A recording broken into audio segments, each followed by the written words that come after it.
BJP జాతీయ కార్యవర్గ సభ్యులు నూతనంగా ఎన్నికైన శాసనమండలి సభ్యులు శ్రీ సోము వీర్రాజు గారు ఈరోజు వందే భారత్ ఎక్స్ప్రెస్ లో గుంటూరు రైల్వే స్టేషన్ కి వచ్చిన సందర్భంగా బీజేపీ గుంటూరు జిల్లా ఆధ్వర్యంలో శాలువా కప్పి గజమాలతో పెద్ద ఎత్తున ఘన స్వాగతం పలికారు.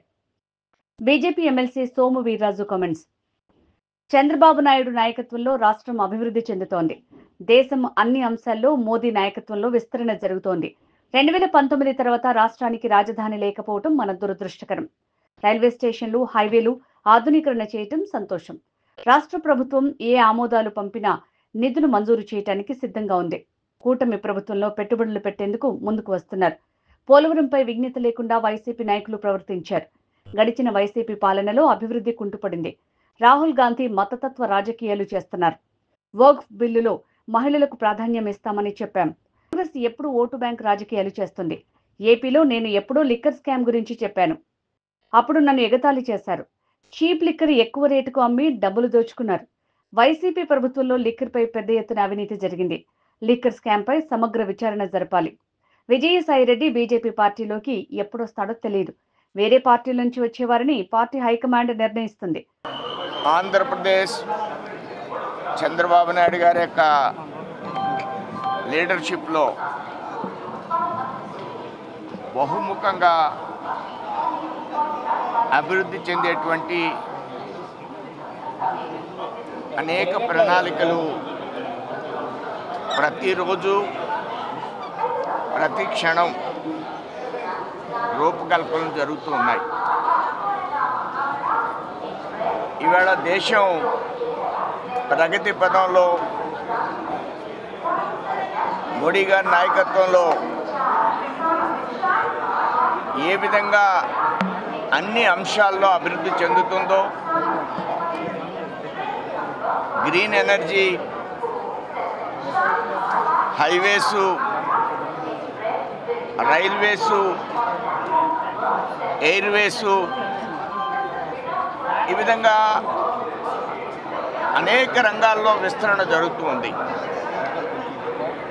దానికి అనుగుణంగా రాష్ట్రంలో ప్రధానంగా 14 తర్వాత మనకి క్యాపిటల్ లేకపోవడం, దానికి అనుగుణంగా ప్రత్యేకించి క్యాపిటల్లో అమరావతిలో కేంద్రం అటు హైదరాబాదు నిర్మాణానికి, హైదరాబాదు కలపడానికి ఒక రైల్వే ట్రాక్ నిర్మాణం, ఒక రైల్వే లైన్ని సుమారు 60 కిలోమీటర్ల రైల్వే లైన్లో 30 కిలోమీటర్లు ఖమ్మం వరకు వెళ్ళే విధంగా ఫస్ట్ స్టెప్లో భూమిని ఎక్విజిషన్ చేసి, అలానే కేంద్రం 6 రోడ్లను 6 వేస్ని 70 మీటర్లే అనుకున్న దాన్ని 140 మీటర్ల రోడ్లో 16,000 కోట్ల నుంచి రేటు పెరిగినప్పుడు కూడా ఏదైతే రైల్వే స్టేషన్ కానీ, రైల్వే లైన్ కానీ 6 వేస్, ఇవన్నీ కూడా మనం ప్రధానంగా చర్చించవలసింది, ఆలోచించవలసింది. ఈ క్యాపిటల్ని ఒక అద్భుతమైనటువంటి నగరంగా తీర్చిదిద్దాలి. దానిలో అనేక రకాలైనటువంటి ఇన్వెస్ట్మెంట్స్ రావాలి. మన ఆంధ్ర రాష్ట్రానికి ఈ యొక్క అమరావతి ద్వారా ఒక ఇన్వెస్ట్మెంట్స్ రావడం మూలంగా ఆంధ్ర రాష్ట్రానికి అదనపు వనరులు సమకూర్చే విధంగా ఈ క్యాపిటల్ మోడల్ ఉంది. దానికి ఏ అవసరం ఉన్నప్పుడు కూడా కేంద్రం ఆ విధంగా రాష్ట్ర ప్రభుత్వం ప్రతిపాదనలను ఆమోదించడానికి సిద్ధంగా ఉంది. 40,000 కోట్లతో టెండర్లు పిలవడం జరిగింది. దానికి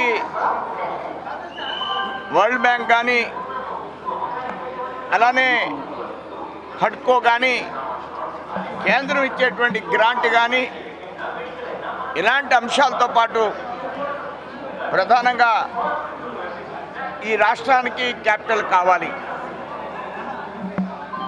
అలానే విశాఖపట్నం అభివృద్ధిని కూడా అన్ని కోణాల్లో రాష్ట్రంలో మిగతా ప్రాంతాల మీద కూడా కొంత దృష్టిని కేంద్రీకరిస్తూ ఈ రాష్ట్రాన్ని ఒక సమగ్రమైనటువంటి అభివృద్ధితో ముందుకు తీసుకువెళ్లాలన్నటువంటి లక్ష్యంతో ముఖ్యమంత్రి గారు, పవన్ కళ్యాణ్ గారు, నరేంద్ర మోడీ గారు ముగ్గురు కలిసి ఒక ఆలోచన చేయడం, అలానే రాష్ట్రంలో పారిశ్రామికంగా అనేక రంగాల్లో మెటల్ దగ్గర నుంచి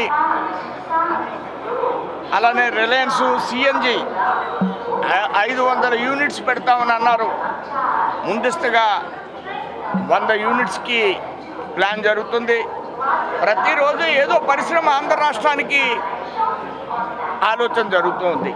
అటు ముఖ్యమంత్రి గారు కానీ, ఇటు ఇండస్ట్రీస్ మంత్రి కానీ, అటు లోకేష్ బాబు గారు కానీ ఈ విధంగా ఒక ఇండస్ట్రియలైజేషన్ రావడం మూలంగా ఎంప్లాయ్మెంట్ జనరేషన్ రావడం జరుగుద్ది.